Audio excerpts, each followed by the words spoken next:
The competition is a lot like my grandfather. It's usually a very good atmosphere where they speak a lot, they help each other, they encourage each other. Menuhin was quite a visionary. He saw this much more as an educational festival where these incredibly brilliant young talents would meet together and interact with one another.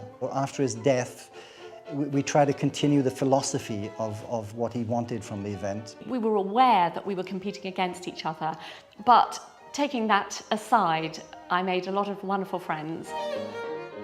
It was a very good experience, wonderful musicians and the whole atmosphere friendly, very friendly. Absolutely passionate to see these young children come up and just perform in a way most people are unable to do. These are children that you would see any day really, and they walk on, and the minute they have the violin under their chin and the first note comes out, you realize that this is something absolutely unique that you would not witness anywhere else.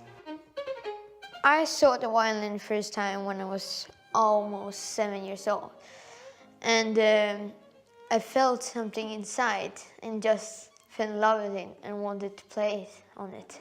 The violin goes down and they become a child again. And I would look to see that every day. The atmosphere that builds up throughout a competition is something that's very special. You really feel that there are members of the public who come along, and they come along for the journey. And so there's a huge sense of excitement that builds towards the latter stages of competition, and it's quite tangible.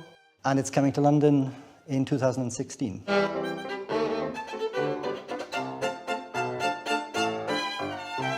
I want to say how strongly I support this event and, above all, the return to London of the Yehudi Menuhin violin competition in 2016. I think it'll be very exciting for all the competitors to be in London. London is really a world capital of classical music.